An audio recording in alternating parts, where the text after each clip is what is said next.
युधिष्ठिर के द्वारा दुर्योधन की पराजय, द्रोण के हाथ से शिवी का वध तथा भीम के द्वारा कलिंग, ध्रुव, जयरात, दुर्मद और दुष्कर्ण का वध। संजय कहते हैं, महाराज, पांचाल और कौरव वीरों में परस्पर युद्ध होने लगा। सभी योद्धा एक दूसरे को बाण, तोमर और शक्तियों से बीनकर यमलोक भेजने लगे। थोड़ी ही देर में युद्ध का रूप बड़ा भयंकर हो गया। रथ की नदी बह चली। उस समय आपके धनुधर पुत्र दुर्योधन के तीखे बाणों की मार खाकर पंचाल वीर इधर उधर भागने लगे। इसके सायकों से पीड़ित हो पांडव सैनिक धाराशायी होने लगे। उस समय आपके पुत्र ने जैसा पराक्रम किया वैसा कौरव पक्ष के किसी भी दूसरे वीर ने नहीं किया। दुर्योधन के द्वारा पांडव सेना को नष्ट होते देख पांचाल वीर भीमसेन को आगे करके उस पर टूट पड़े। उसने भीमसेन को 10, नकुल सहदेव को 3, विराट और द्रुपद को 6, शिखंडी को 100, धृष्टद्युम्न को 70, युधिष्ठिर को 7 और कैकेय तथा चेदी देश के योद्धाओं को अनेक तीखे बाणों से बीन डाला। फिर सात्याकी को 5, द्रौपदी के पुत्रों की 3 और घटोत्कच को बहुत से बाणों द्वारा बींधकर सिंहनाद किया। इसके अलावा भी सैकड़ों योद्धाओं और उनके हाथियों को काट गिराया। तब पांडवों की सेना रणभूमि से भागने लगी। ये देख राजा युधिष्ठिर क्रोध में भरकर आपके पुत्र को मार डालने की इच्छा से उसकी ओर बढ़े। दुर्योधन ने 3 बाणों से धर्मराज के सारथी को घायल करके एक बाण से उसके धनुष को काट दिया। तब युधिष्ठिर ने शीघ्र ही दूसरा धनुष लेकर 2 भल्लों से दुर्योधन के भी धनुष के 3 टुकड़े कर दिए। फिर 10 तीखे सायकों से उसे बीन डाला। युधिष्ठिर के छोड़े हुए बाण दुर्योधन के मर्म स्थानों को छेद कर पृथ्वी में समा गए। तदंतर धर्मराज ने दुर्योधन पर एक और भयंकर बाण चलाया। उसकी चोट से दुर्योधन को मूर्छा आ गई और वह रथ की बैठक पर लुढ़क गया। थोड़ी देर में जब होश हुआ तो उसे पुण्य सुदृढ़ धनुष हाथ में ले लिया। इतने में विजयाभिलाषी पंचाल वीर तुरंत दुर्योधन के पास आ पहुंचे। उन्हें आते देख आचार्य द्रोण ने दुर्योधन की रक्षा के लिए बीच में ही रोक लिया। फिर तो आपकी और शत्रु की सेनाओं में महान संग्राम होने लगा। उस समय अर्जुन, सात्याकी, युधिष्ठिर, भीमसेन, नकुल सहदेव, सेना सहित धृष्टद्युम्न, राजा विराट, कैकेय, मत्स्य, शाल्व तथा राजा द्रुपद ने भी द्रोणाचार्य पर धावा किया। द्रौपदी के 5 पुत्र राक्षस घटोत्कच भी अपनी सेना साथ में उन्हीं की ओर बड़े। प्रहार करने में कुशल 6000 पंचालों तथा प्रभद्रकों ने शिखंडी को आगे रखकर द्रोण पर ही आक्रमण किया। इस प्रकार पांडव पक्ष के दूसरे महारथी भी एक ही साथ आचार्य द्रोण की ओर लौट पड़े। जिस समय वे शूरवीर युद्ध के लिए पहुंचे, भयंकर रात आरंभ हो गई थी। उस समय द्रोणाचार्य और श्रींजियों में अत्यंत भयानक युद्ध होने लगा। सारे संसार में अंधकार छा जाने के कारण कहीं कुछ दिखाई नहीं देता था। अपने पराई की पहचान नहीं हो पाती थी। उस प्रदोष काल में सब लोग उन्मत्त से हो रहे थे। रणभूमि की धूल रक्त की धारा में सन कर बैठ गई थी। रात्रि काल के उस घोर युद्ध में पांडव और श्रींजय क्रोध में भरकर एक साथ ही आचार्य द्रोण पर टूट पड़े। किंतु आचार्य के सामने जो प्रधान महारथी आए उनमें से कुछ को तो उन्होंने यमलोक भेज दिया और बाकी सबको मार भगाया। द्रोण ने अकेले ही हजारों हाथी, 10,000 रथ, लाखों पैदल और अरबों घुड़सवार काट डाले। धृष्टद्युम्न के पुत्रों तथा कैकेयों को भी शीघ्रगामी सायकों से घायल कर प्रेतलोक पहुंचा दिया। इस प्रकार द्रोणाचार्य को शत्रु सेना का संहार करते देख प्रतापी राजा शिवी अत्यंत क्रोध में भरे हुए उनके मुकाबले में आ डटे। पांडव सेना के महारथी को आते देख द्रोण ने 10 बाण मारकर उन्हें घायल किया। राजा शिवी ने भी तुरंत बदला लिया। उन्होंने 30 बाणों से द्रोण को घायल करके एक भल से उनके सारथी को भी मार गिराया। तब द्रोण ने उनके घोड़ों और सारथी को मार डाला तथा शिवी के मुकुट मंडित सिर को भी धड़ से अलग कर दिया। इतने ही में दुर्योधन ने द्रोण के लिए तुरंत दूसरा सारथी भेजा। उसने आकर जब घोड़ों की बागडोर हाथ में ली तो द्रोण ने पुनः शत्रुओं पर धावा किया। इधर कलिंग राज का पुत्र अपनी सेना के साथ भीमसेन पर टूट पड़ा। भीमसेन ने पहले उसके पिता कलिंग राज को मार डाला था। इससे उनके ऊपर उस राजकुमार का क्रोध बहुत बड़ा हुआ था। उसने भीम को पहले 5 बाणों से घायल करके फिर 7 बाणों से बीन डाला। इसके साथ उनके सारथी विशोक को भी 3 बाण मारकर एक बाण से उनके रथ की ध्वजा काट डाली। तब तो भीमसेन के क्रोध की सीमा न रही। वे अपने रथ से कूदकर उसी के रथ पर चढ़ गए। उस क्रोध में भरे हुए कलिंग वीर को बड़े जोर से मुक्का मारा। पांडु नंदन भीम अत्यंत बली थे। उनके मुक्के की चोट से उसकी हड्डी छितरा गई। उसकी वह दुर्गति करण तथा उसके भाइयों से नहीं सही गई। उन्होंने जहरीले सांप की तरह तीखे बाणों से भीमसेन को बीनना प्रारंभ किया। तब भीमसेन उसके रथ को छोड़कर ध्रुव के रथ पर चढ़ गए। ध्रुव भी निरंतर उनकी ओर बाण चला रहा था। महाबली भीम ने उसको भी मुक्के से मार डाला। फिर वे जयरात के रथ पर चढ़े और सिंहनाद करके उसे बाएं हाथ से एक चांटा लगाया। इस पर करण के सामने उन्होंने उसे भी मार डाला। तब करण ने भीमसेन पर एक स्वर्णमयी शक्ति का प्रहार किया, किंतु भीम ने हंसते हंसते उसे हाथ में पकड़ लिया। फिर उसी को करण पर दे मारा। करण की ओर आती हुई उस शक्ति को शकुनी ने बाण से काट गिराया। इस प्रकार अद्भुत पराक्रमी भीम ने युद्ध में ये महान पुरुषार्थ करके पुनः अपने रथ पर आरूढ़ हो आपकी सेना पर धावा किया।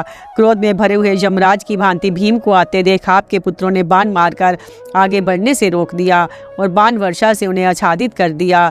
ये देख भीम ने अपने बाणों से दुर्मद के सारथी और घोड़ों को यमलोक पहुंचा दिया। दुर्मद दुष्ट करण के रथ पर जा चढ़ा। अब एक ही रथ पर बैठे दोनों भाइयों ने भीम पर धावा किया, उन्हें तीखे बाणों से बींधने लगा। तब भीमसेन ने करण, अश्वत्थामा, दुर्योधन, कृपाचार्य, सोमदत्त और बाहलीक के देखते देखते दुर्मद और दुष्करण के रथ को लात से मारकर पृथ्वी में धंसा दिया। फिर आपके उन दोनों पुत्रों को मुक्के से मार मारकर कचूमर निकाल डाला और बड़े जोर से गर्जना की। उस समय कौरव सेना में हाहाकार मच गया। भीम की ओर देखकर राजा लोग कहते थे, ये भीम नहीं, भीम के रूप में साक्षात भगवान रुद्र हैं जो कौरवों से युद्ध कर रहे हैं महाराज। यूँ कहकर सब राजा भागने लगे। सबके होश उड़ गए थे। सभी अपनी सवारियों की तेजी से भगाए लिए जाते थे। उस समय दो आदमी एक साथ नहीं दौड़ते थे, सब अकेले ही भाग रहे थे। इस तरह उस प्रदोष काल में भीम ने कौरव सेना का भली भांति संहार किया। इससे नकुल, सहदेव, द्रुपद, विराट, कैकेयी और राजा युधिष्ठिर को बड़ी प्रसन्नता हुई। वे भीमसेन की प्रशंसा करने लगे। आचार्य द्रोण का आक्रमण, घटोत्कच और अश्वत्थामा का घोर युद्ध। संजय कहते हैं, सात्यकी के प्रति राजा सोमदत्त का क्रोध बहुत बड़ा हुआ था। इसका कारण ये था कि उसने उनके पुत्र भूरिश्रवा को, जबकि वे अनशन व्रत धारण करके बैठा हुआ था, मार डाला था। सोमदत्त ने 9 बाण मारकर सात्यकी को बीन डाला। फिर सात्यकी ने भी उन्हें 9 बाणों से घायल किया। सात्यकी बलवान था और उसका धनुष भी खूब मजबूत था, अतः उसकी मारने से सोमदत्त बेतरह घायल हो गए और रथ की बैठक में मूर्छित होकर गिर पड़े। ये देख उनका सारथियों ने रणभूमि से दूर हटा ले गया। तब सात्यकी का वध करने की इच्छा से आचार्य द्रोण उसकी ओर झपटे। उन्हें आते देख युधिष्ठिर आदि वीर सात्यकी की रक्षा के लिए उसे घेर कर खड़े हो गए। तदंतर द्रोण का पांडवों के साथ युद्ध आरंभ हुआ। द्रोण ने पांडव सेना को बाणों से आच्छादित कर दिया और युधिष्ठिर को भी खूब घायल किया। फिर सात्यकी को 10, धृष्टद्युम्न को 20, भीमसेन को 9, नकुल को 5, सहदेव को 8, शिखंडी को 100, द्रौपदी के प्रत्येक पुत्र को 5, विराट को 8, द्रुपद को 10, युधामन्यु को 3 और उत्मोजा को 6 बाण मारकर बीन दिया। इसके बाद अन्य योद्धाओं को भी घायल करके वे युधिष्ठिर की ओर बढ़े। उनके बाणों की चोट से आंतरनाद करते हुए पांडव सैनिक सब दिशाओं में भागने लगे।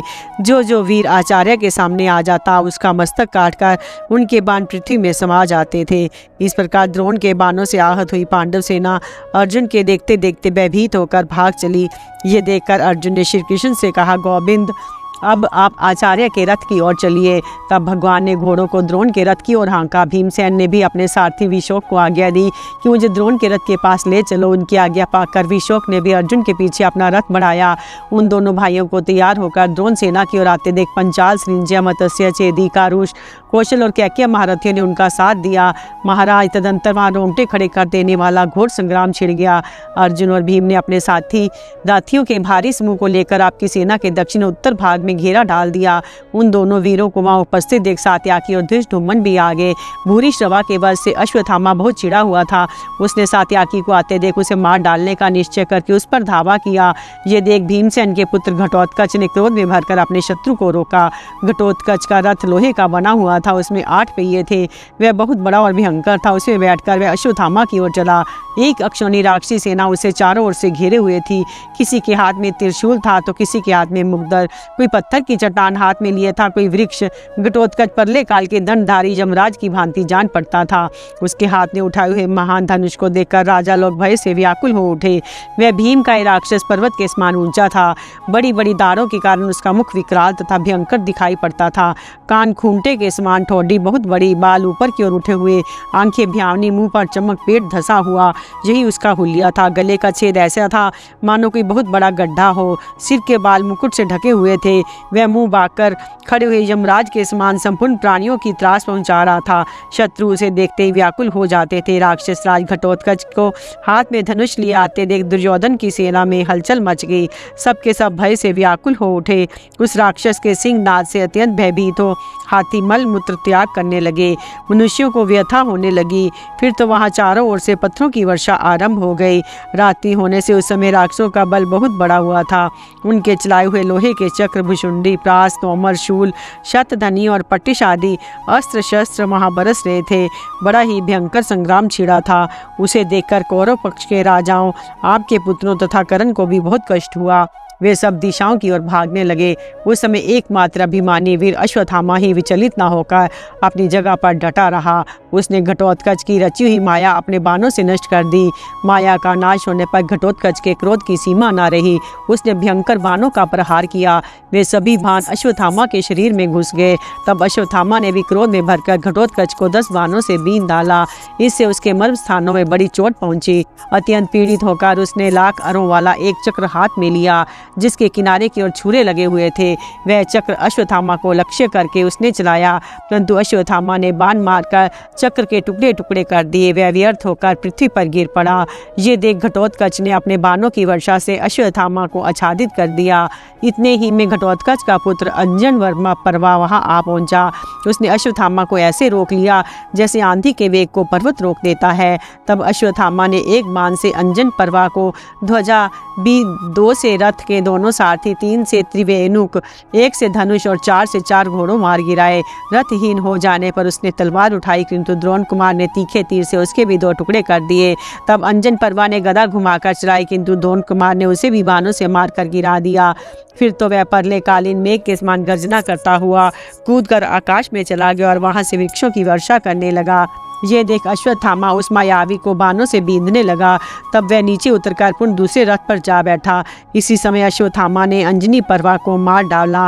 अपने महाबली पुत्र को अश्वत्थामा के हाथ से मारा गया देख घटोत्कच क्रोध से जल उठा और अश्वत्थामा के पास जाकर बोला, द्रोण कुमार, मैं उन पांडवों का पुत्र हूँ जो युद्ध में कभी पीछे पैर नहीं हटाते। राक्षसों का राजा हूँ, रावण के समान मेरा बल है। तो इस रण आंगन में खड़ा तो रह, जीते जी नहीं जाने पाएगा। आज मैं तेरा युद्ध करने का हौसला मिटा दूंगा। ऐसा कहकर क्रोध से लाल लाल आंखें किए महाबली राक्षस अश्वत्थामा की ओर झपटा। उस पर रथ के धुरे के सदृश बाणों की वर्षा करने लगा, किंतु घटोत्कच के बाण अभी निकट आने भी नहीं पाते थे कि अश्वत्थामा उन्हें काट गिराता। इस प्रकार अंतरिक्ष में मानो बाण का एक दूसरा ही संग्राम चल रहा था। जब दोनों ओर के बाण टकराते तो उसमें चिंगारियां छूटने लगती। उस पर दोष काल में आकाश के बीच जुगनुओं की भांति जान पड़ती थी। रणाभिमानी अश्वत्थामा के द्वारा अपनी माया नष्ट हुई देख घटोत्कच पुनः आकाश में छिप गया और दूसरी माया रचने लगा। वह एक ऊंचा पर्वत बन गया। उसके अनेकों शिखर थे जो वृक्षों से भरे हुए थे। जैसे पर्वतों से झरने गिरते उसी प्रकार उस पर्वत से भी शूल, प्रास, तलवार और मुसल आदि के स्रोत बहने लगे। ये सब देखकर भी अश्वत्थामा विचलित नहीं हुआ। उसने हंसते हंसते उस पर्वत पर वज्रास्त्र का प्रहार किया। उसका स्पर्श होते ही वह गिरिराज जैसा विलीन हो गया। इसके बाद उसने इंद्रधनुष सहित काला मेघ बनकर पत्थरों की वर्षा से द्रोण पुत्र को ढक दिया। अश्वत्थामा अस्त्रवेताओं में श्रेष्ठ था। उसने अपने धनुष पर वायव्य अस्त्र का संधान किया और उसकी उस काली घटा को छिन्न भिन्न कर दिया। फिर उसने बाणों की वर्षा से संपूर्ण दिशाओं को आच्छादित करके पांडवों से 1 लाख रथियों का सफाया कर डाला। तदंतर क्रोध में भरे घटोत्कच ने अश्वत्थामा की छाती में 10 बाण मारे। उनसे आहत होकर अश्वत्थामा कांप उठा। इतने ही में घटोत्कच ने आंजलिक नामक बाण मारकर उसके धनुष को भी काट डाला।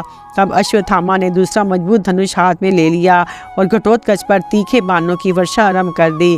अब तो घटोत्कच के क्रोध की सीमा नहीं रही। उसने भयंकर कर्म करने वाले राक्षसों की सेना को आज्ञा दी कि वीरों, इस द्रोण के बेटे को मार डालो। आज्ञा पाते हुए भयंकर राक्षस आंखें लाल लाल किए मुंह बाए उनको शस्त्र लेकर अश्वत्थामा को मारने के लिए दौड़े। वे अश्वत्थामा के मस्तक पर कशक्ति, शतधनी, परधि, वज्र, शूल, पटिश, तलवार, गदा, भिंदीपाल, मूसल, फरसा, प्रास, तोमर, कनप, कंपन और मुगदर आदि घोर शत्रुनाशक अस्त्र शस्त्रों की वर्षा करने लगे। द्रोण पुत्र के मस्तक पर शस्त्रों की बौछार होती देख आपके योद्धा बहुत दुखी हुए, परंतु वह स्वयं तनिक भी विचलित नहीं हुआ। वज्र के समान तीखे साइकों से उस घोर शस्त्र वर्षा का विध्वंस करता रहा। फिर उसने अपने तीक्ष्ण बाणों को दिव्य मंत्रों से अभिमंत्रित करके राक्षसों की सेना का संहार आरंभ किया। उसके बाणों से घायल होकर राक्षसों का समुदाय व्याकुल हो उठा।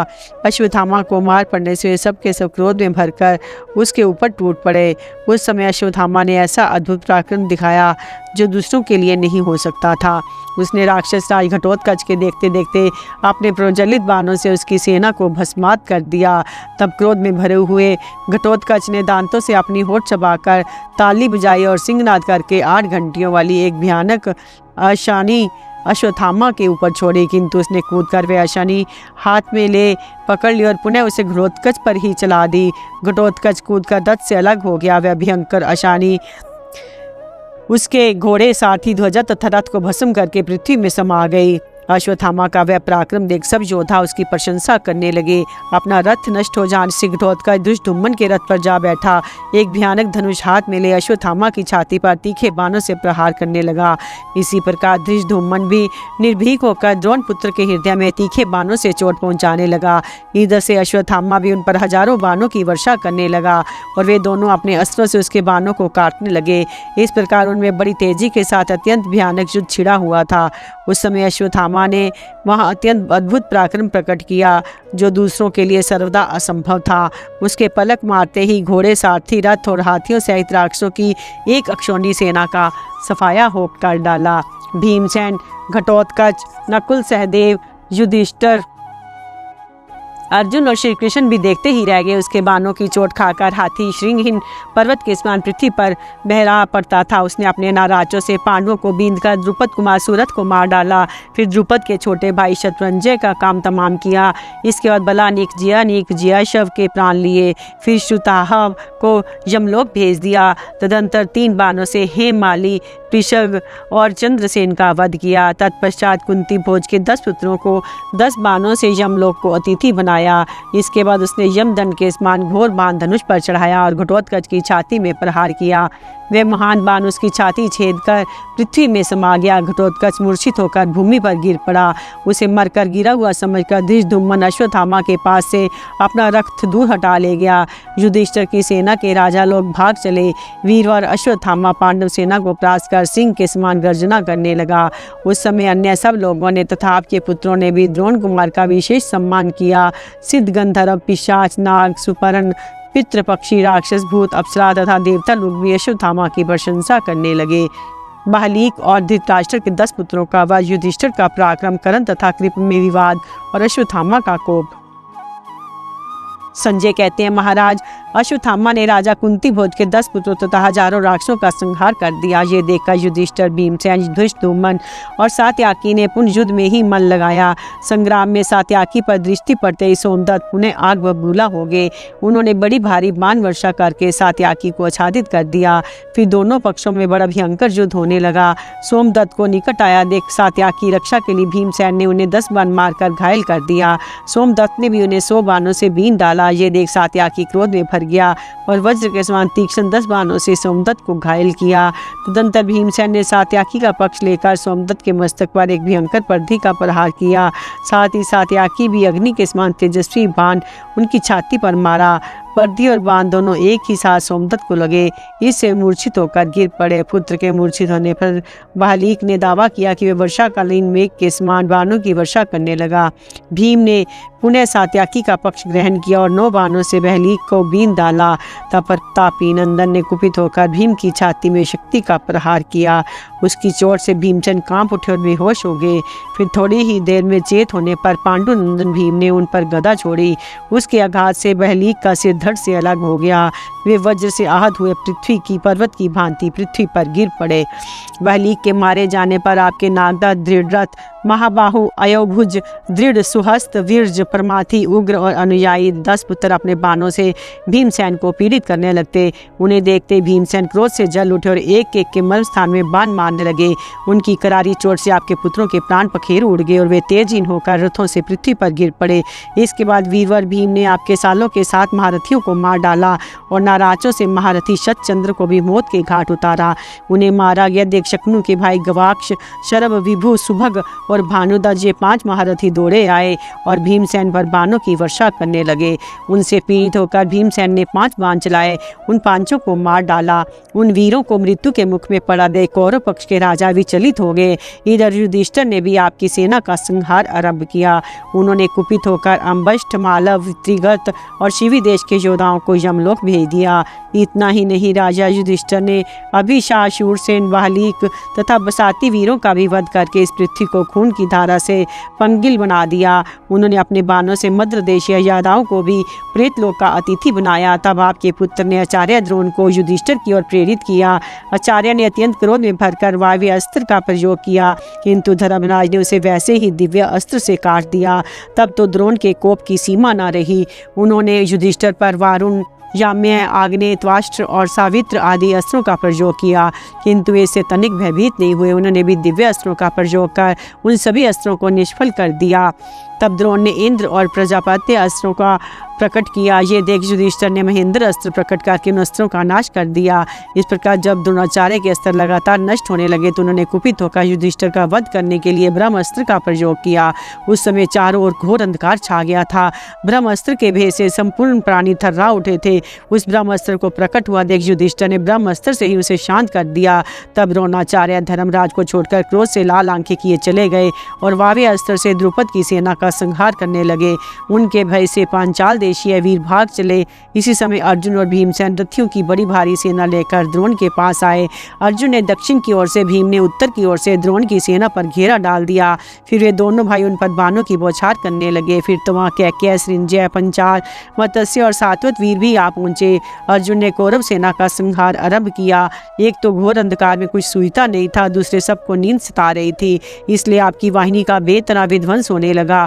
उस समय आचार्य द्रोण और आपके पुत्र ने पांडव योद्धाओं को रोकने की बहुत कोशिश की, किंतु वे सफल न हो सके। तब दुर्योधन ने कर्ण से कहा, मित्र, अब तुम्हें इस युद्ध में समस्त महारथी योद्धाओं की रक्षा करो। ये पंचाल, कैकेय, मत्स्य और पांडव महारथियों से घिर गए हैं। कर्ण बोला, भारत, धैर्य धारण करो। मैं तुमसे सच्ची प्रतिज्ञा करता हूँ कि आज युद्ध में यदि इंद्र भी रक्षा करने के लिए आएंगे तो भी मैं उन्हें भी हराकर अर्जुन को मार डालूंगा। अकेला ही मैं पांडवों और पंचालों का नाश करूंगा। पांडवों में सबसे अधिक बलवान है अर्जुन, अतः उन पर ही आज इंद्र की दी हुई शक्ति का प्रहार करूंगा। उनके मारे जाने पर बाकी चारों भाई तुम्हारे अधीन हो जाएंगे अथवा वन में भाग जाएंगे। कुरुराज, मैं जब तक जी रहा हूँ तुम तनिक भी विषाद ना करो। यहाँ एकत्रित हुए पंचाल, कैकेय तथा वृषण वंशियों से संपूर्ण पांडवों को अकेले जीत लूंगा और अपने बाणों से उनकी धज्जियां उड़ाकर ये सारी पृथ्वी तुम्हारे अधीन कर दूंगा। जब कर्ण इस प्रकार कह रहा था उस समय कृपाचार्य हंसकर बोले, खूब खूब कर्ण, तुम बड़े बहादुर हो। यदि बात बनाने से ही काम हो जाए तब तो तुम्हें पाकर कुरुराज स्नात हो गए। तुम इनके पास बहुत बढ़ कर बात किया करते हो, किंतु ना कभी तुम्हारा पराक्रम ही देखा जाता है, ना उसका कोई फल ही सामने आता है। संग्राम में पांडवों से तुम्हारी अनेकों बार मुठभेड़ हुई है, किंतु सरवर तुमने हार ही खाई है। कर्ण, याद है कि नहीं, जब गंधर्व दुर्योधन को पकड़कर लिए जा रहे थे उस समय सारी सेना तो युद्ध कर रही थी और अकेले तुम ही सबसे पहले भागे थे। विराट नगर में भी संपूर्ण कौरव इकट्ठे हुए थे, वहाँ अर्जुन ने अकेले ही सबको हराया था।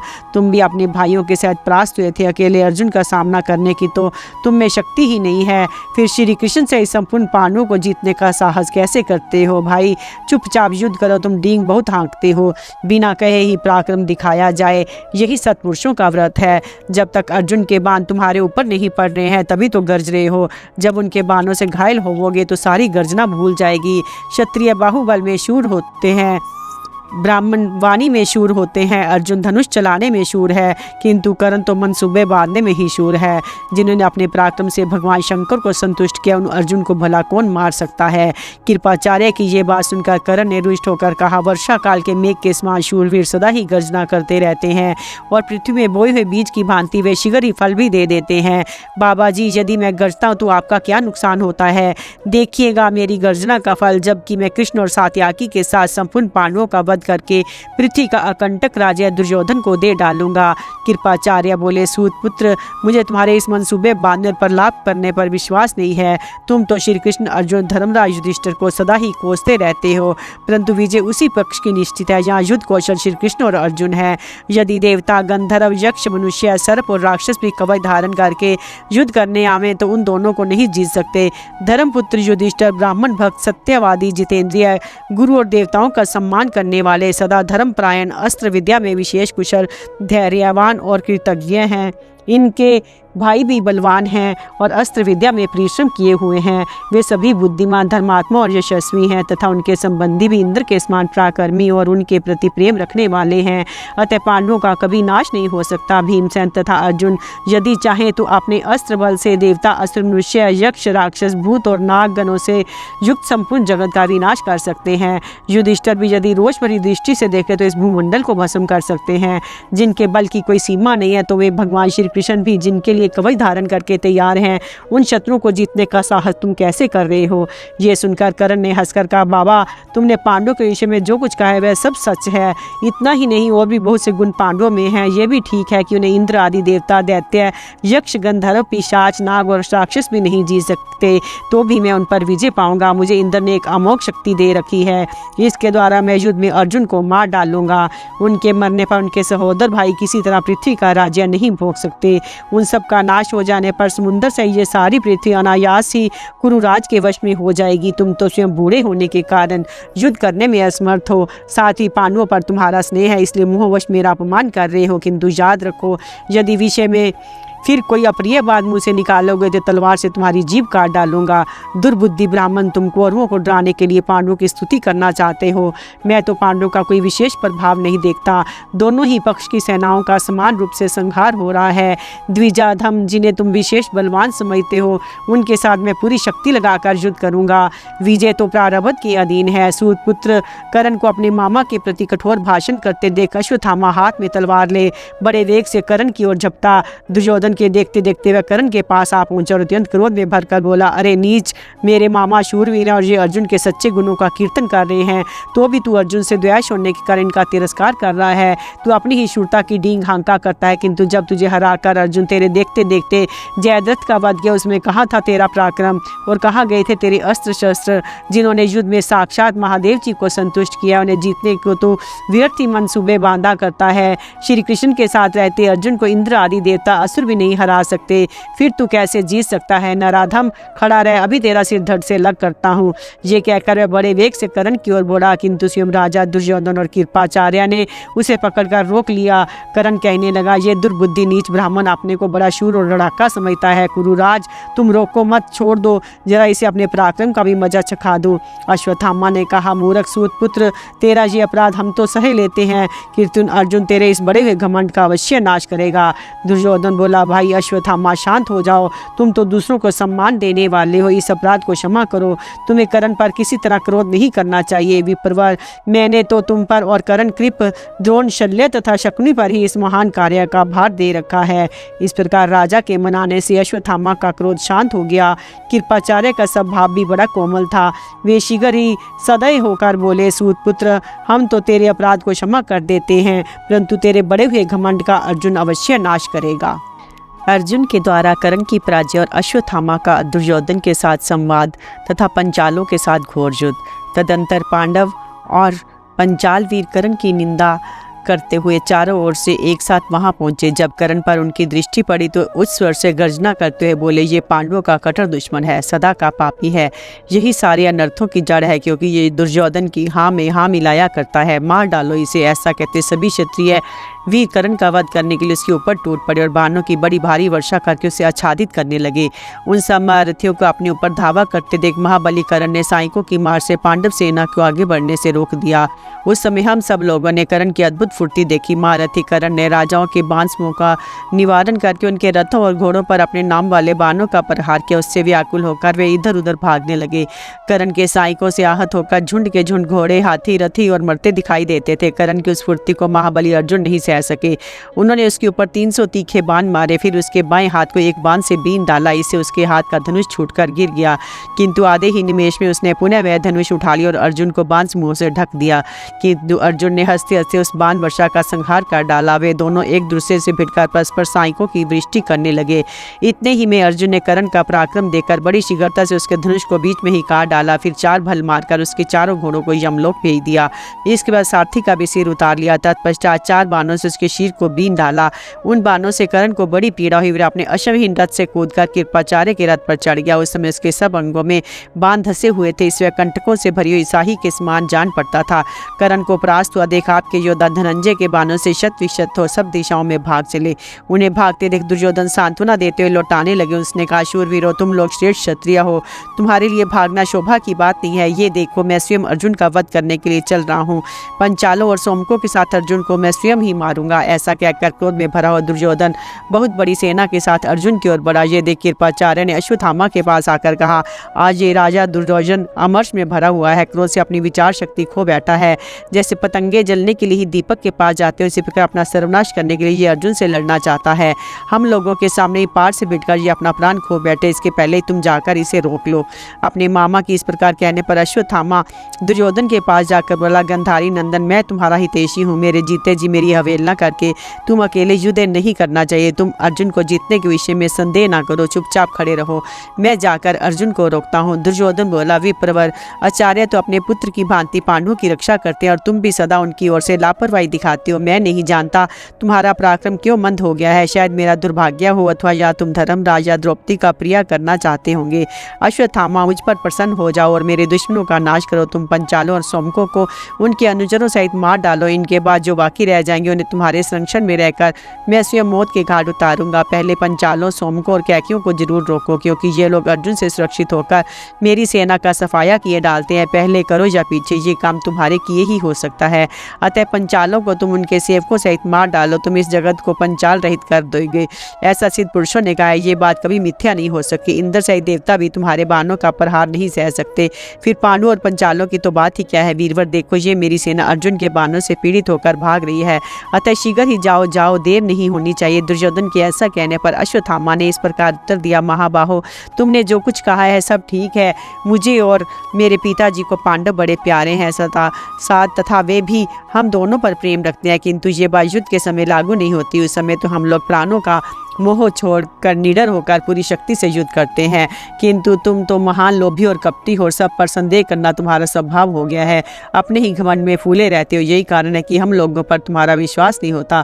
खैर, मैं तो अब जाता हूँ, तुम्हारे हित के लिए जीवन का लोभ छोड़कर प्रयत्नपूर्वक शत्रुओं से युद्ध करता रहूँगा, उनके मुख्य मुख्य वीरों को चुनकर मारूंगा। पंचालों और सोमकों का वध तो करूँगा ही, उन्हें मरा देख जो लोग मेरे साथ लड़ने आवेंगे उन्हें भी यमलोक भेज दूंगा। मेरी भुजाओं की पहुँच के भीतर भी जो आ जाएंगे वे छूट कर नहीं जा सकते। इस प्रकार आपके पुत्र से कहकर अश्वत्थामा समस्त धनुधारियों को भगाता हुआ युद्ध करने के लिए शत्रु के सामने जा डटा। उन्होंने कैके और पंचाल राजाओं से पुकार कर कहा, महारथियों, तुम सब लोग एक साथ मुझ पर प्रहार करो। ये सुनकर वे सभी वीर अश्वत्थामा पर अस्त्र शस्त्रों की वृष्टि करने लगे। अश्वत्थामा ने उनकी अस्त्रों का निवारण करके पांडव और धृष्टद्युम्न के सामने ही उनमें से 10 वीरों को मार गिराया। अश्वत्थामा की मार पड़ने से पांचाल और सोमक क्षत्रिय वहां से हटकर इधर उधर सब दिशाओं में भागने लगे। तब धृष्टद्युम्न ने अश्वत्थामा पर धावा किया और उसे मर्मभेदी साइकों से बीन डाला। अधिक घायल होने से अश्वत्थामा क्रोध में भर गया और हाथ में बाण लेकर बोला, धृष्टद्युम्न, स्थिर होकर क्षण भर और प्रतीक्षा कर लो, अभी थोड़ी देर में तुम्हें तीखे भल्लों से मारकर यमलोक पठाता हूँ। ये कहकर उसने धृष्टद्युम्न को बाणों से आच्छादित कर दिया।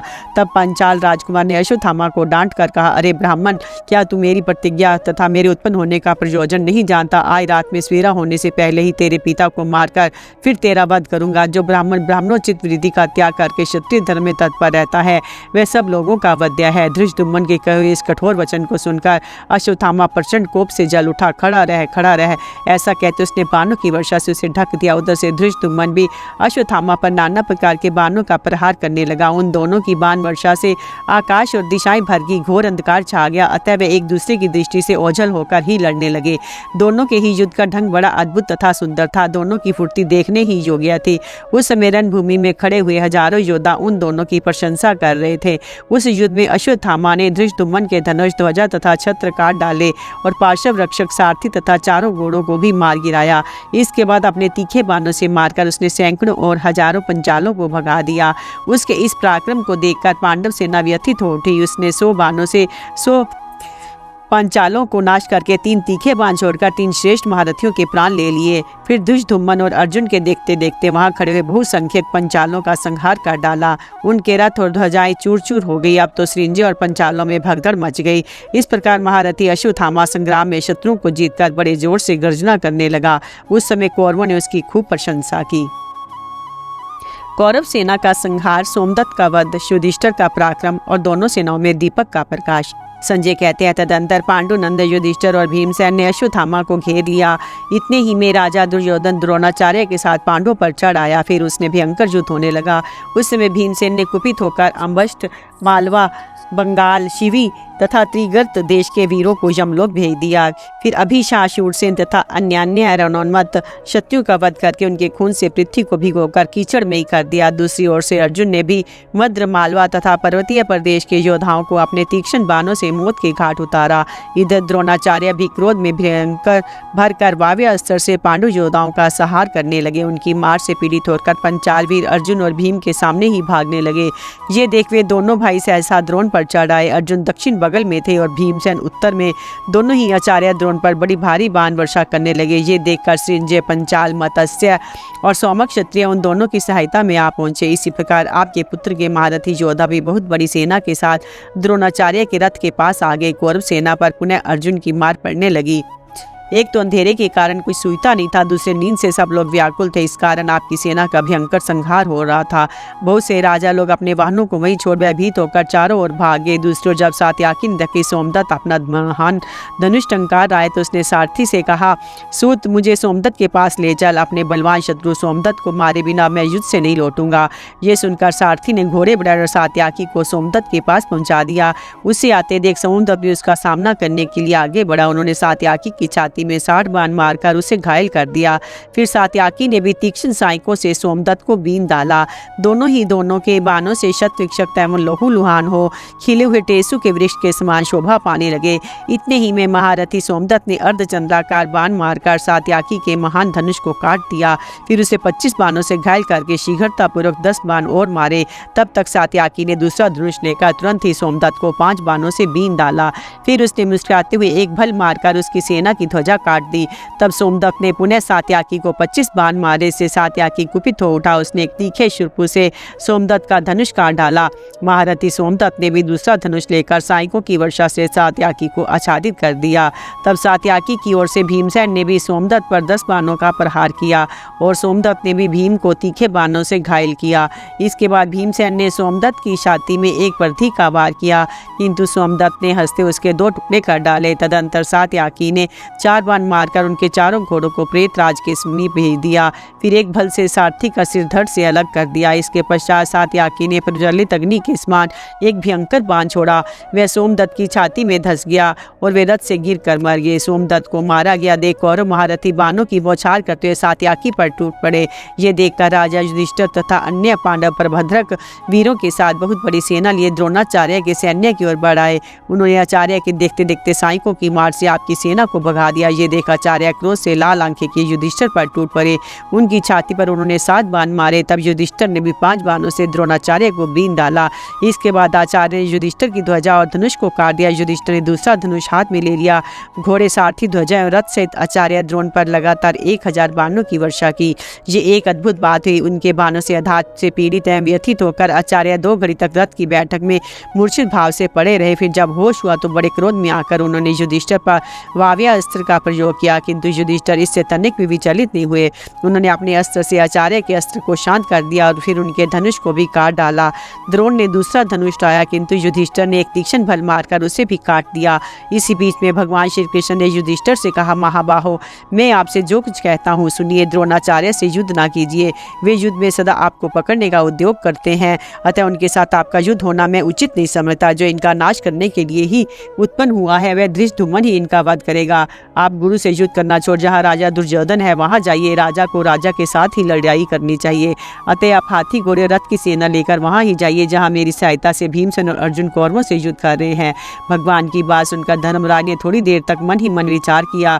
फिर तुरंत ही वे जहाँ भीमसेन थे उधर को चल दिए। इधर द्रोण भी उस रात में पांडवों और पंचालों की सेना का संहार करने लगे। धृतराष्ट्र ने पूछा, संजय, पांडवों ने जब हमारी सेना का मंथन कर डाला, सभी सैनिकों के तेज छीन कर दिए और सब लोग इस घोर अंधकार में डूब रहे थे, उस समय तुम लोगों ने क्या सोचा? दोनों सेनाओं को प्रकाश कैसे मिला? संजय ने कहा, महाराज, दुर्योधन ने सेनापतियों को आज्ञा देकर जो सेना मरने से बच गई थी उसे व्यूहकार में खड़ी करवाया। उसमें सबसे आगे थे द्रोण और पीछे थे शल्य, अश्वत्थामा, कृतवर्मा और शकुनी और स्वयं राजा दुर्योधन चारों ओर घूमकर उस रात्रि में सेना की रक्षा कर रहे थे।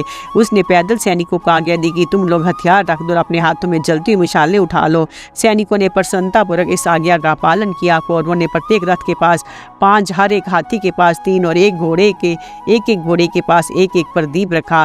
पैदल सिपाही हाथ में तेल और मशाल लेकर दीपकों को जलाया करते थे। इस प्रकार क्षण भर में ही आपकी सारी सेना में उजाला हो गया।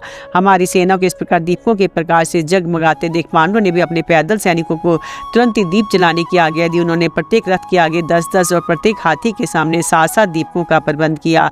2 दीपक घोड़ों की पीठ पर, 2 बगल में, एक रथ की ध्वजा पर और रथ के पिछले भाग में जलाए गए थे। इसी प्रकार संपूर्ण सेना के आगे पीछे और अगल बगल में तथा बीच बीच में पैदल सैनिक जलती हुई मशालें हाथ में लेकर घूमते रहते थे। ये प्रबंध दोनों ही सेनाओं में था। दोनों ओर के दीपकों का प्रकाश पृथ्वी, आकाश और संपूर्ण दिशाओं में फैल गया। स्वर्ग तक फैले उस महान आलोक से युद्ध की सूचना पाकर देवता, गंधर्व, यक्ष, सिद्ध और अप्सराएं भी वहां आ पहुंची। इधर युद्ध में मरे हुए वीर सीधे स्वर्ग की ओर चढ़ रहे थे। इस प्रकार स्वर्गवासियों के आने जाने से वह रणभूमि देवलोक के समान जान पड़ती थी। दुर्योधन का सैनिकों को प्रोत्साहन, कृतवर्मा का पराक्रम, सात्याकी द्वारा भूरी का वध और घटोत्कच के साथ अश्वत्थामा का युद्ध। संजय कहते हैं, महाराज, जो स्थान पहले धूल और अंधकार से आच्छन्न हो रहा था वह दीपकों के प्रकाश से आलोकित हो उठा। रतन जड़ित सोने की दीवारों पर सुगंधित तेल से बने हुए हजारों दीपक जगमगा रहे थे। जैसे असंख्य नक्षत्रों से आकाश सुशोभित होता है, उसी प्रकार उन दीपमालाओं से उस रणभूमि की शोभा हो रही थी। उस समय हाथी सवारों से घुड़सवारों से भिड़ गए। रथियों का रथियों के साथ मुकाबला होने लगा। सेना का भयंकर संहार आरंभ हो गया। अर्जुन बड़ी फुर्ती के साथ राजाओं का वध करते हुए कौरव सेना का विनाश करने लगे। धृतराष्ट्र ने पूछा, संजय, जब अर्जुन क्रोध में भरकर दुर्योधन की सेना में घुसे उस समय उसने क्या करने का विचार किया? कौन कौन वीर अर्जुन का सामना करने के लिए आगे बढ़े? आचार्य द्रोण जब युद्ध कर रहे थे उस समय कौन कौन उनके पृष्ठभाग की रक्षा करते थे? कौन उनके आगे थे? कौन दाएं बाएं पहियों की रक्षा में नियुक्त थे? ये सब बातें मुझे बताओ। संजय ने कहा, महाराज, उस रात्रि दुर्योधन ने आचार्य द्रोण की सलाह लेकर अपने भाइयों तथा कर्ण, वृषसेन, मद्रराज, शल्य, दुर्धर्ष, दीर्घबाहु तथा उन सब के अनुचरों से कहा कि तुम सब लोग पूर्ण सावधान होकर पराक्रम करते पीछे रहकर आचार्य द्रोण की रक्षा करो।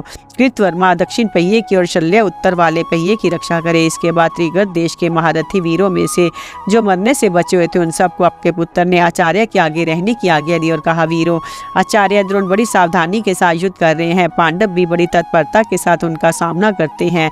अतः अब तुम लोग सावधान रहकर आचार्य की महारथी धृष्टद्युम्न से रक्षा करो। पांडवों की सेना में धृष्टद्युम्न के सिवा और कोई योद्धा मुझे ऐसा नहीं दिखाई देता जो द्रोण से लोहा ले सके। अतः इस समय आचार्य की रक्षा ही हमारे लिए सबसे बढ़कर काम है। सुरक्षित रहने पर आचार्य अवश्य ही पांडवों, संजय और सोमकों का नाश कर डालेंगे। फिर अश्वत्थामा धृष्टद्युम्न को नष्ट कर देगा। कर्ण अर्जुन को परास्त करेगा और युद्ध की दीक्षा लेकर मैं भीमसेन पर विजय पाऊंगा। इनके मरने पर बाकी पांडव तेजहीन हो जाएंगे। फिर तो उन्हें मेरे सभी योद्धा नष्ट कर सकते हैं। इस प्रकार सुदीर्घ काल तक के लिए मेरी विजय की संभावना स्पष्ट दिखाई दे रही है। ये कहकर दुर्योधन ने सेना को युद्ध करने की आज्ञा दी। फिर तो परस्पर विजय पाने की इच्छा से दोनों सेनाओं में घोर संग्राम होने लगा। उस समय अर्जुन कौरव सेना की और कौरव अर्जुन को भांति भांति के अस्त्र शस्त्रों से पीड़ा देने लगे। रात्रि का वह युद्ध इतना भयानक था कि वैसा उसका पहला न कभी देखा गया न सुना ही गया था। उधर राजा युधिष्ठिर ने पांडवों, पंचालों और सोमकों को आज्ञा दी कि तुम सब लोग द्रोण का वध करने के लिए उन पर एक बार की टूट पड़ो। राजा की आज्ञा पाकर वे पंचाल और संजय आदि क्षत्रिय भैरवनाद करते हुए द्रोण पर चढ़ आए। उस समय कृतवर्मा ने युधिष्ठिर को और भूरी ने सात्याकी को रोका। सहदेव का कर्ण ने और भीमसेन का दुर्योधन ने सामना किया। शकुनी ने नकुल को आगे बढ़ने से रोका। शिखंडी का कृपाचार्य और प्रतिविंध्या का दुशासन ने मुकाबला किया। सैकड़ों प्रकार की माया जानने वाले राक्षस घटोत्कच को अश्वत्थामा ने रोका। इसी प्रकार द्रोण को पकड़ने के लिए आते हुए महारथी द्रुपद का वृषसेन ने सामना किया। मद्रराज शल्य ने विराट का वारण किया। नकुल नंदन शतानीक भी द्रोण की ओर बढ़ा आ रहा था। उसे चित्रसेन ने बाण मारकर रोक दिया। महारथी अर्जुन का राक्षस अलम्बुश ने मुकाबला किया। तदंतर आचार्य द्रोण ने शत्रु सेना का संहार आरंभ किया, किंतु पंचाल राजकुमार धृष्टद्युम्न ने वहां पहुंचकर बाधा उपस्थित की तथा पांडवों की ओर से जो दूसरे महारथी लड़ने को आए उन्हें आपके महारथियों ने अपने पराक्रम से रोक दिया। कृतवर्मा ने जब युधिष्ठिर को रोका तो उन्हें उसे पहले 5 फिर 20 बाणों से मारकर बीन दिया। इससे कृतवर्मा क्रोध में भर गया और एक भल मारकर उसने धर्मराज का धनुष काट दिया। फिर 7 बाणों से उन्हें घायल किया। युधिष्ठिर ने दूसरा धनुष हाथ में लेकर कृतवर्मा की भुजाओं तथा छाती में 10 बाण मारे। उनकी चोट से वह कांप उठा। रोष में भरकर उसने 7 बाणों से उन्हें खूब घायल किया। तब युधिष्ठिर ने उसके धनुष और दस्ता ने काट गिराए। फिर उसके ऊपर 5 तीखे भल्लों से प्रहार किया। वे भल्ल उसका बहुमूल्य कवच छेद कर पृथ्वी में समा गया। कृतवर्मा ने पलक मारते ही दूसरा धनुष हाथ में लिया और पांडु नंदन युधिष्ठिर को 60 तथा उनके सारथी को 9 बाणों से बीन डाला। ये देख युधिष्ठिर ने उसके ऊपर शक्ति छोड़ी। वह शक्ति कृतवर्मा की दाहिनी बाँह छेद कर धरती में समा गई। तब कृतवर्मा ने आधे ही निमेष में युधिष्ठिर के घोड़ों और सारथी को मारकर उन्हें रथहीन कर दिया। अब उन्होंने ढाल और तलवार हाथ में ली, किंतु कृतवर्मा में उन्हें भी काट गिराया। फिर उसने 100 बाण मारकर उनके कवच को छिन्न भिन्न कर डाला। इस प्रकार जब धनुष कटा, रथ बेकार हो गया, कवच भी छिन्न भिन्न हुआ, तो उसके बाणों के प्रहार से पीड़ित होकर युधिष्ठिर वहां से भाग गए। तब कृतवर्मा द्रोणाचार्य के रथ के पहिए की रक्षा करने लगा। महाराज भूरी ने महारथी सात्याकी का सामना किया। इससे सात्याकी ने क्रोध में भरकर 5 तीक्ष्ण बाणों से उसकी छाती में घाव कर दिया। उससे रक्त की धारा बहने लगी। तब भूरी ने भी सात्याकी की दोनों भुजाओं के बीच 10 बाण मारे। ये देख सात्याकी ने हंसते हंसते भूरी के धनुष को काट दिया। फिर उसकी छाती में 9 बाण मारकर उसे घायल कर दिया। भूरी ने भी दूसरा धनुष लेकर तुरंत बदला लिया। उसने 3 बाणों से सात्याकी को घायल करके एक भल मारकर उसका धनुष भी काट दिया। अब तो सात्याकी के क्रोध की सीमा न रही। उसने एक प्रचंड वेग वाली शक्ति से पुनः भूरी की छाती पर प्रहार किया। उस शक्ति ने उसके अंगों को चीर डाला और प्राणहीन होकर रथ से नीचे गिर गया। उसे मारा गया देख महारथी अश्वत्थामा ने बड़े वेग से सात्याकी पर धावा किया। उसके ऊपर बाणों की झड़ी लगा दी। ये देख महारथी घटोत्कच घोर गर्जना करता हुआ अश्वत्थामा के ऊपर टूट पड़ा। रथ के धुरे के समान स्थूल बाणों की वृष्टि करने लगा। उसने वज्र तथा आशानी के समान दैदीप्यमान बाण, शर्पु, अर्धचंद्र, नाराज, शिलीमुख, वराह, कर्ण, नालीक और विकर्ण आदि अस्त्रों की झड़ी लगा दी। ये देख अश्वत्थामा ने दिव्य अस्त्रों से अभिमंत्रित किए हुए बाण मारकर उसे घोर अस्त्र वृष्टि को शांत कर दिया और राक्षस के ऊपर अपने बाणों की वर्षा आरंभ की। फिर तो घटोत्कच और अश्वत्थामा में घोर युद्ध होने लगा। उस मिराती का अंधकार खूब गाढ़ा हो चुका था। घटोत्कच ने अश्वत्थामा की छाती में 10 बाण मारे। उनकी चोट से उसका सारा शरीर कांप उठा और मूर्छित होकर वह रथ की ध्वजा के सहारे बैठ गया। थोड़ी देर में जब उसे होश हुआ तो उसने यमदंड के समान एक भयंकर बाण घटोत्कच के ऊपर छोड़ा। वह बाण उसकी छाती छेद कर पृथ्वी में घुस गया। घटोत्कच मूर्छित होकर रथ की बैठक में गिर पड़ा। उसे बेहोश देखकर सारथी तुरंत रणभूमि से बाहर ले गया। भीमसेन के द्वारा दुर्योधन की, कर्ण के द्वारा सहदेव की, शल्य के द्वारा विराट की और शतानी के द्वारा चित्रसेन की पराजय। संजय कहते हैं, भीमसेन युद्ध करते हुए द्रोणाचार्य के रथ की ओर बढ़ रहे थे। तब तक दुर्योधन ने उन्हें बाणों से बीन डाला। ये देख भीमसेन ने भी उस 10 बाणों से घायल किया। तब दुर्योधन ने पुनः 20 बाण मारकर उन्हें बीन डाला। भीमसेन ने 10 बाणों उसके धनुष और ध्वजा काट दिए। तब 90 बाण मारकर उसे खूब घायल किया। चोट खाकर दुर्योधन क्रोध से जल उठा। दूसरा धनुष लेकर उसने तीखे बाणों से भीम को अच्छी तरह पीड़ित किया। फिर शूर्पु से उनका धनुष काटकर पुनः 10 बाणों से उन्हें घायल कर दिया। भीम ने दूसरा धनुष उठा लिया, किंतु दुर्योधन ने उसे भी काट डाला। इसी प्रकार तीसरा, चौथा और 5वां धनुष भी कट गया। जो धनुष भीम हाथ में लेते उसको आपका पुत्र काट गिराता था। तब भीम ने दुर्योधन के ऊपर एक शक्ति फेंकी, किंतु उसने उसके भी 3 टुकड़े कर दिए। इसके बाद भीम ने बहुत बड़ी गदा हाथ में ले ली, बड़े वेग से घुमाकर दुर्योधन के रथ पर फेंकी। उस रथ को भी चकनाचूर कर दिया। दुर्योधन भीम के डर से पहले ही भागकर नंदक के रथ पर चढ़ गया था। उस समय भीमसेन कौरवों का तिरस्कार करते हुए बड़े जोर से सिंहनाद कर रहे थे और आपके सैनिकों में हाहाकार मचा हुआ था। दूसरी ओर द्रोण का सामना करने की इच्छा से सहदेव बड़ा आ रहा था। उसे कर्ण ने रोका। सहदेव ने कर्ण को 9 बाणों से घायल करके फिर 10 बाण मारे। तब कर्ण ने भी सहदेव को 100 बाणों से बीनकर तुरंत बदला चुकाया और उसके चढ़े हुए धनुष को भी काट डाला। माद्री नंदन ने दूसरा धनुष लेकर पुनः कर्ण को 20 बाण मारे। कर्ण ने उसके घोड़ों को मारकर सारथी को भी यमलोक भेज दिया। रथहीन हो जाने पर सहदेव ने ढाल तलवार हाथ में ली, किंतु कर्ण ने तीखे बाण मारकर उसके भी टुकड़े टुकड़े कर दिए। तब क्रोध में भरकर सहदेव एक बहुत भारी भयंकर गदा कर्ण के रथ पर फेंकी, परंतु कर्ण ने बाणों से मारकर उसे भी गिरा दिया। ये देख उसने शक्ति का प्रहार किया, किंतु कर्ण ने उसे भी काट दिया। अब सहदेव रथ से नीचे कूद पड़ा और रथ का पहिया हाथ में लेकर उसने कर्ण पर दे मारा। उसके चक्र को सहसा अपने ऊपर देख सूत पुत्र ने हजारों बाण मारकर उसके भी टुकड़े टुकड़े कर डाले। तब माद्री कुमार ईशा, दंड, धूरा, मरे हुए हाथियों के अंग तथा मरे हुए घोड़ों और मनुष्यों की लाशें उठा उठा कर कर्ण को मारने लगा, पर उसने सबको अपने बाणों से काट गिराया। फिर तो सहदेव अपने को शस्त्रहीन समझकर युद्ध त्याग कर चल दिया। कर्ण ने उसके पीछे भागकर हंसते हुए कहा, ओ चंचल, आज तूने अपने से बड़े रथियों के साथ युद्ध ना करना। इस प्रकार ताना देकर कर्ण पांडु और पंचालों की सेना की ओर चला गया। उस समय सहदेव मृत्यु के निकट पहुंच चुका था। कर्ण चाहता तो उसे मार डालता, किंतु कुंती के दिए वरदान को याद कर उसने सहदेव का वध नहीं किया। सहदेव का मन बहुत उदास हो गया था। वह कर्ण के बाणों से तो पीड़ित था ही, उसे बाग बाणों से भी उसके दिल को काफी चोट पहुंची थी, इसलिए उसे जीवन से वैराग्य सा हो गया। वह बड़ी तेजी के साथ जाकर पंचाल राजकुमार जन्मेजय के रथ पर बैठ गया। इसी प्रकार द्रोण का मुकाबला करने के लिए राजा विराट भी अपनी सेना के साथ आ रहे थे। उन्हें बीच में रोककर मद्रराज शल्य ने बाण वर्षा से ढक दिया। उन्होंने बड़ी फुर्ती के साथ राजा विराट को 100 बाण मारे। ये देख विराट ने भी तुरंत बतला लिया। उन्होंने पहले 9 फिर 73, इसके बाद 100 बाण मारकर शल्य को घायल कर दिया। फिर मद्रराज ने उनके रथ के चारों घोड़ों को मारकर 2 बाणों से सारथी और ध्वजा को भी काट गिराया।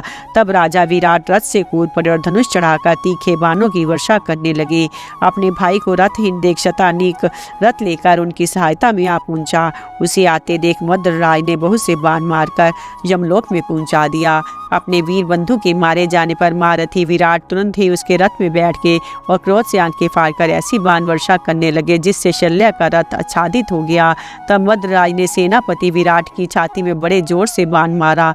वे उसकी चोट नहीं संभाल सके, मूर्छित होकर रथ की बैठक में गिर पड़े। ये देख उनका सारथी उन्हें रणभूमि से दूर हटा ले गया। इधर शल्य सैकड़ों बाण बरसाकर विराट की सेना का संहार करने लगा।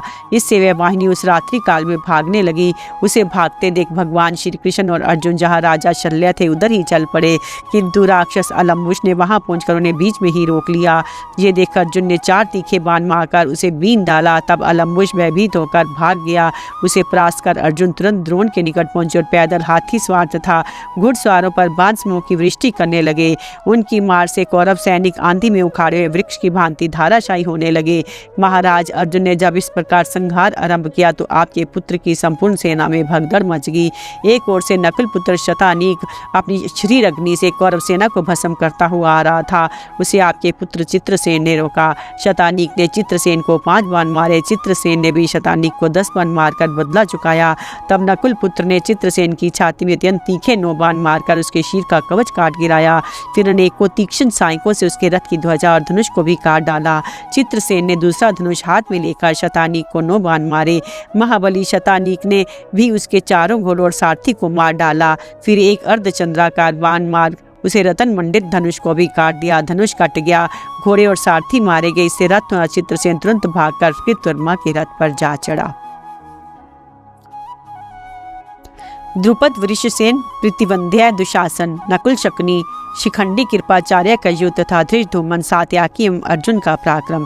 संजय कहते हैं द्रोणाचार्य का मुकाबला करने के लिए राजा द्रुपद अपनी सेना के साथ बड़े आ रहे थे। उस समय वृषसेन सैकड़ों बाणों की वर्षा करता उनके सामने आया।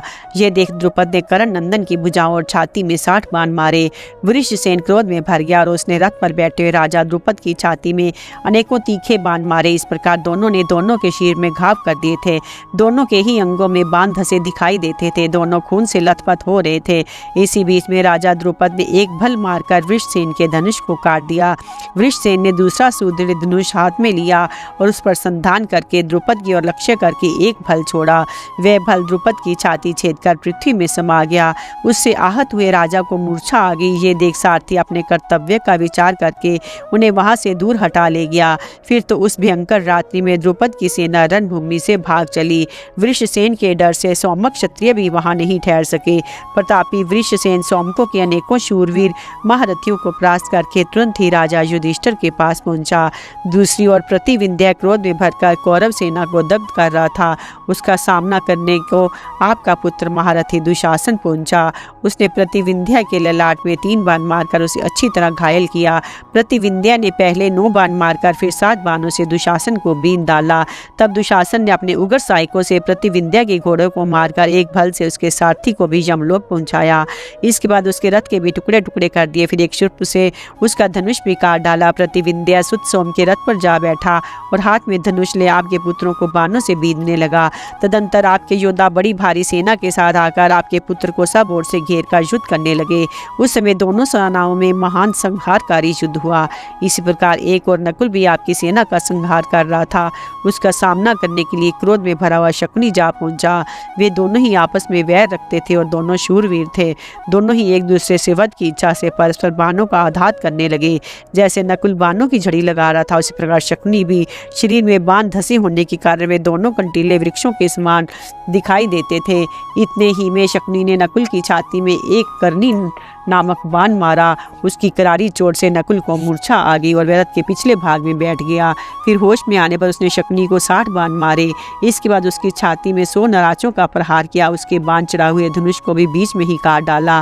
तत्पश्चात ध्वजा काट कर जमीन पर गिरा दी और एक पैने बाण से उसके दोनों जंघाओं को चीर डाला। इस चोट को शकुनी नहीं संभाल सका और बेहोश होकर रथ की बैठ में धम से गिर पड़ा। तब सारथी उसे रणभूमि से बाहर हटा ले गया और नकुल का सारथी अपने रथ को आचार्य द्रोण के पास ले गया। दूसरी ओर कृपाचार्य ने शिखंडी पर धावा किया। उन्हें निकट आते देख शिखंडी ने 9 बाणों से घायल कर दिया। कृपाचार्य ने पहले 5 बाणों से मारकर फिर 20 बाणों से उस पर आघात किया। फिर तो उन दोनों में महाभयंकर घोर संग्राम छिड़ गया। शिखंडी ने एक अर्धचंद्राकार बाण से कृपाचार्य के धनुष को काट दिया। ये देख उन्होंने शिखंडी पर शक्ति का प्रहार किया, किंतु उसने अनेकों बाण मारकर उस शक्ति के टुकड़े टुकड़े कर दिए। तब कृपाचार्य ने दूसरा धनुष लेकर शिखंडी की तीखे बाणों से आच्छादित कर दिया। इससे शिथिल होकर वह रथ के पिछले भाग में बैठ गया। उसे उस अवस्था में देख कृपाचार्य उस पर लगातार बाण बरसाने लगे। तब तो वह भाग खड़ा हुआ। ये देख पंचाल और सोमक वीर उसे चारों ओर से घेर कर खड़े हो गए। इसी प्रकार आपके पुत्र भी बहुत बड़ी सेना के साथ कृपाचार्य के चारों ओर डट गए। फिर दोनों दलों में घोर संग्राम होने लगा।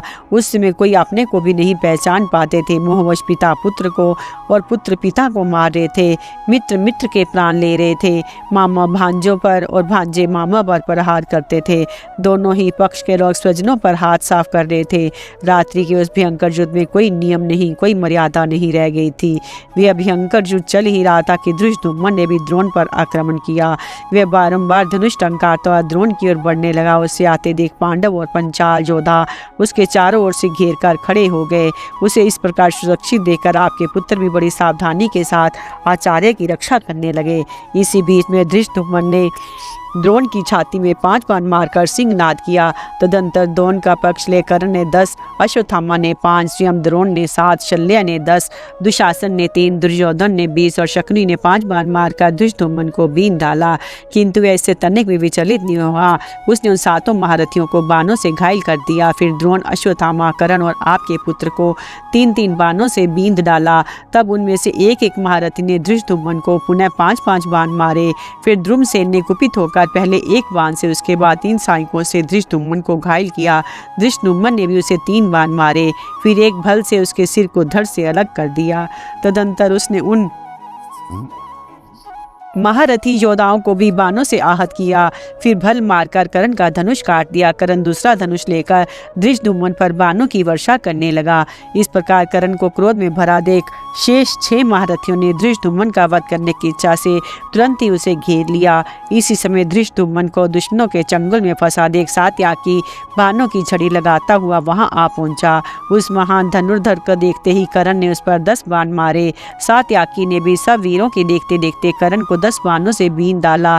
तब कर्ण ने विपाट, फरनी, नाराज, वत्सदंत और छुरों से सात्याकी को बीनकर पुनः सैकड़ों सैनिकों से उसे घायल किया। उस युद्ध में आपके पुत्र तथा कवचधारी कर्ण भी सात्याकी पर सब ओर से पैने बाणों का प्रहार करते थे, किंतु उसने अपने अस्त्रों से सबके बाणों का निवारण करके एक बाण से वृषसेन की छाती छेद डाली। उस चोट से मूर्छित होकर वृषसेन धनुष छोड़ रथ पर गिर पड़ा। फिर तो कर्ण सात्याकी को अपने सैनिकों से पीड़ित करने लगा। इसी प्रकार सात्याकी भी बारंबार कर्ण को बीनने लगा। इधर आपके योद्धा सात्याकी को मार डालने की इच्छा से उस पर तीखे बाणों की वृष्टि करने लगे। ये देख उसने उग्र बाणों से शत्रुओं के शीश काटने आरंभ किए। जब वे आपके वीरों का वध करने लगा उस समय उनका करुण क्रंदन प्रेतों की चित्कार के समान सुनाई पड़ता था। उस आत्र कोलाहल से सारी रणभूमि गूंज रही थी, जिससे वह रात बड़ी डरावनी मालूम होती थी। दुर्योधन ने देखा कि सात्याकी के बाणों से पीड़ित होकर मेरी संपूर्ण सेना इधर उधर भाग रही है। उसने बड़े जोर से आर्तनाद भी सुना। तब सारथी से कहा, यहाँ ये कोलाहल हो रहा है, वहीं मेरा रथ ले चल। उसकी आज्ञा पाते ही सारथी ने घोड़ों को सात्याकी के रथ की ओर हाँक दिया। ज्यों ही दुर्योधन निकट पहुंचा, सात्याकी ने 12 बाणों से उसे बींध डाला। दुर्योधन ने भी कुपित होकर सात्यकी को 10 बाणों से घायल किया। फिर सात्यकी ने आपके पुत्रों की छाती में 80 बाण मारे। फिर उसके घोड़ों को यमलोक पठाया। तत्पश्चात तुरंत ही सारथी को भी मार गिराया। इसके बाद एक भल मारकर उसके धनुष को भी काट डाला। रथ और धनुष से हीन हो जाने पर दुर्योधन शीघ्र ही कृतवर्मा के रथ पर चढ़ गया। इस प्रकार जब दुर्योधन ने परास्त होकर पीठ दिखा दी तो सात्यकी आधी रात में ही अपने बाणों से पुनः आपकी सेना को खदेड़ने लगा। दूसरी ओर शकुनि ने हजारों रथी, हाथी सवार और घुड़सवारों की सेना से अर्जुन के चारों ओर घेरा डाल दिया और उन पर नाना प्रकार के अस्त्र शस्त्रों की वर्षा आरंभ कर दी। वे सभी क्षत्रिय योद्धा काल की प्रेरणा से महान अस्त्र शस्त्रों की वृष्टि करते अर्जुन के साथ युद्ध करने लगे। अर्जुन ने महान संहार मचाते उन हजारों रथ, हाथी, घोड़ों की सेना को आगे बढ़ने से रोक दिया। तब शकुनि ने हंसते हंसते अर्जुन को तीखे बाणों से बीन डाला और 100 बाणों से उनके महान रथ की प्रगति भी रोक दी। अर्जुन ने भी शकुनि को 20 तथा अन्य महारथियों को 3-3 बाण मारे। फिर शकुनि का धनुष काटकर उसके चारों घोड़ों को यमलोक भेज दिया। तब वह उस रथ से उतरकर उल्लूक के रथ पर जा चढ़ा। एक ही रथ पर बैठे हुए दोनों महारथी पिता पुत्र अर्जुन पर बाणों की झड़ी लगाने लगे। अर्जुन भी उन दोनों की तीखे बाणों से घायल कर सैकड़ों और हजारों सैनिकों की मार से आपकी सेना को खदेड़ने लगे। उस समय सब सेना तितर बितर होकर चारों दिशाओं में भागने लगी। इस प्रकार उस युद्ध में आपकी सेना पर विजय पाकर श्री कृष्ण और अर्जुन बहुत प्रसन्न हो शंख बजाने लगे। इधर धृष्टद्युम्न ने 3 बाणों से आचार्य द्रोण को बीन डाला। उनके धनुष की प्रत्यंचा काट दी। द्रोण ने उस धनुष को रख दिया और दूसरा हाथ में लेकर धृष्टद्युम्न को 7 तथा उसके सारथी को 5 बाण मारे। किंतु धृष्टद्युम्न ने अपने बाणों से उन सब अस्त्रों का निवारण कर दिया और कौरव सेना का संहार करने लगा। देखते देखते रणभूमि में रुधिर की नदी बहने लगी। इस प्रकार आपकी सेना की पराजय कर धृष्टद्युम्न तथा शिखंडी ने अपने अपने शंख बजाए। द्रोण और कर्ण के द्वारा पांडु सेना का संहार तथा भयभीत हुए युधिष्ठिर की बात से श्री कृष्ण का घटोत्कच को कर्ण से युद्ध करने के लिए भेजना। संजय कहते हैं, महाराज जब दुर्योधन ने देखा कि पांडव मेरी सेना का विध्वंस कर रहे हैं, वह भागी जा रही है, तो उसे बड़ा क्रोध हुआ। वैसे ऐसा द्रोणाचार्य और कर्ण के पास पहुंचा और अमर्ष में भरकर कहने लगा कि इस समय पांडवों की सेना मेरी वाहिनी का विध्वंस कर रही है। आप दोनों से जीतने में समर्थ होकर भी असमर्थ की भांति तमाशा देखते हैं। यदि आप मुझे त्याग देना चाहते हो तो अब आप भी अपने योग्य पराक्रम करके युद्ध कीजिए। ये उपलम सुनकर वे दोनों वीर पांडवों का सामना करने के लिए बढ़े। इस प्रकार पांडव भी अपनी सेना के साथ बारंबार गर्जना करते इन दोनों पर टूट पड़े। उस समय द्रोणाचार्य ने क्रोध में भरकर 10 बाणों से सात्यकी को बीन डाला। साथ ही कर्ण ने 10 और आपके पुत्र ने 7, वृषसेन ने 10 और शकुनि ने 7 बाण मारे। उधर द्रोणाचार्य को पांडव सेना का संहार करते देख सोमक क्षत्रिय तुरंत वहां पहुंचे। सब ओर से द्रोणाचार्य पर बाण बरसाने लगे। आचार्य द्रोण भी चारों ओर से बाणों की जड़ी लगाकर शत्रुओं के प्राण लेने लगे। उनकी मार से पीड़ित हो पंचाल योद्धा एक दूसरे की ओर देखकर आत्र चीत्कार मचा रहे थे। कोई पिता को छोड़कर भागे, कोई पुत्रों को, किसी को अपने सगे भाई मामा और भांजों की भी सुध न रही। मित्र संबंधी और बंधु बांधों को छोड़ छाड़ कर सब लोग तेजी के साथ भाग चले। सबको अपने अपने प्राणों की लगी हुई थी। श्री कृष्ण, अर्जुन, भीमसेन, युधिष्ठिर तथा नकुल सहदेव देखते ही रह गए। उनकी सेना द्रोण के प्रहार से पीड़ित हो जलती हुई हजारों मशाले फेंक फेंक कर उस रात में भाग चली। सब और अंधकार का राजा था, कुछ भी सूझ नहीं पड़ता था। केवल कौरव सेना के दीपकों के प्रकाश से शत्रु भागते दिखाई देते थे। महारथी द्रोण और कर्ण भागती सेना को पीछे से बाण बरसा कर मार रहे थे। ये सब देखकर भगवान श्री कृष्ण ने कहा, अर्जुन, द्रोण और कर्ण ने धृष्टद्युम्न और सात्यकी को तथा संपूर्ण पांचाल योद्धाओं को भी अपने बाणों से अत्यंत घायल कर डाला है। इनकी बाण वर्षा से तुम्हारे महारथियों के पैर उखड़ गए हैं। अब सेना रोकने से भी नहीं रुकती। अर्जुन से इस प्रकार कहने के पश्चात भगवान कृष्ण और अर्जुन ने दोनों सैनिकों से कहा, पांडव सेना के शूरवीरों, तुम भयभीत होकर भागो मत, भय को अपने हृदय से निकाल दो। हम लोग अभी व्यू रचकर द्रोण और कर्ण को दंड देने का प्रयत्न करते हैं। श्री कृष्ण और अर्जुन इस प्रकार बात कर ही रहे थे कि भयंकर कर्म करने वाले भीमसेन अपनी सेना को लौटाकर शीघ्र ही वहां आ पहुंचे। उन्हें आते देख जरनादन ने पुनः अर्जुन से कहा, पांडुनंदन, ये देखो, सोमक और पंचाल योद्धाओं को साथ लिए भीमसेन बड़े वेग से द्रोण और कर्ण की ओर बढ़े जा रहे हैं। अब सेना को धैर्य बंधाने के लिए तुम भी इनके साथ होकर युद्ध करो। तदंतर अर्जुन और श्री कृष्ण द्रोण और कर्ण के पास जाकर सेना के अगर भाग में खड़े हो गए। फिर युधिष्ठिर को बड़ी भारी सेना भी लौट आई। द्रोण और कर्ण ने पुनः शत्रु का संहार आरंभ किया। दोनों ओर की सेनाओं में घमासान युद्ध होने लगा। उस समय आपके सैनिक भी हाथों से मसाले फेंक फेंक कर उन्मत्त की भांति पांडवों के साथ युद्ध करने लगे। चारों ओर अंधकार और धूल छा रही थी। जैसे स्वयंवर में राजा लोग अपना नाम बोलकर परिचय देते हैं, उसी प्रकार वहाँ प्रहार करने वाले योद्धाओं के मुख से उनके नाम सुनाई पड़ते थे। जहाँ जहाँ दीपक का प्रकाश दिखाई देता वहाँ वहाँ लड़ाकू सैनिक पतंगे की भांति टूट पड़ते थे। इस प्रकार युद्ध करते करते उस महारात्रि का अंधकार बहुत घना हो गया। तत्पश्चात कर्ण ने धृष्टद्युम्न की छाती में 10 मरमवेदी बाणों का प्रहार किया। धृष्टद्युम्न ने भी कर्ण को 10 बाणों से बींध कर तुरंत ही बदला चुकाया। इस प्रकार वे दोनों एक दूसरे को साइकों से बीधने लगे। थोड़ी ही देर में कर्ण ने धृष्टद्युम्न के घोड़ों को मारकर उसके सारथी को घायल किया। फिर तीखे बाणों से उसका धनुष काटकर एक भल से सारथी को भी मार गिराया। तब धृष्टद्युम्न ने एक भयंकर परधी के प्रहार से कर्ण के घोड़ों को पीस डाला। फिर पैदल ही युधिष्ठिर की सेना में जाकर सहदेव के रथ पर बैठ गया। इधर कर्ण के सारथी ने उसके रथ में नए घोड़े जोत दिए। अब कर्ण पुनः पंचाल महारथियों को अपने बाणों से पीड़ित करने लगा। वह सेना भयभीत होकर रथ से भाग चली। उस समय पंचाल और सृंजय इतने डर गए कि पत्ता खड़कने पर भी उनके कर्ण के आ जाने का संदेह हो जाता था।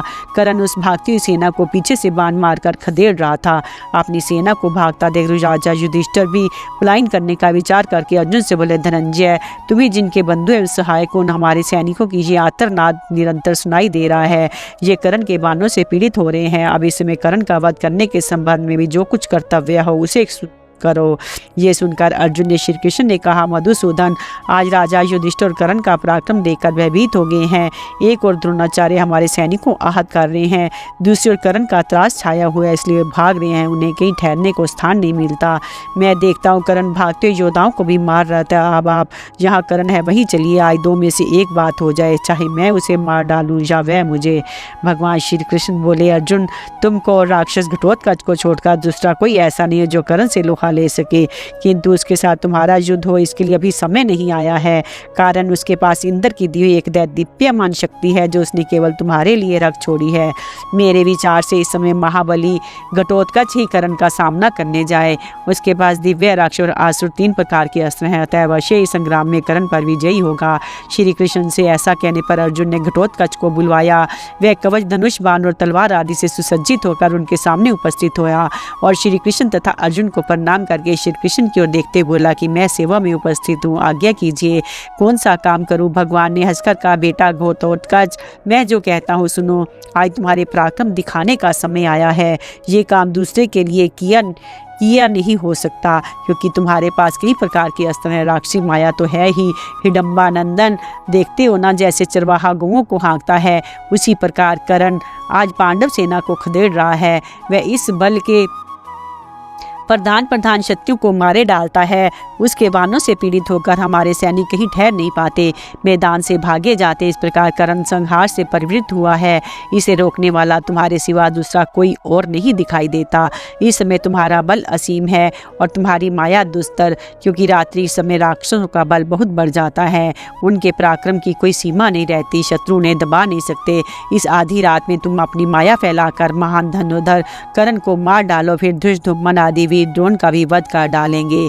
भगवान की बात समाप्त होने पर अर्जुन ने भी घटोत्कच से कहा, बेटा, मैं तुमको सात्याकी को तथा भैया भीमसेन को ही अपनी सेना के प्रधान वीर मानता हूँ। इस रात में तुम कर्ण के साथ द्वैरथ युद्ध करो।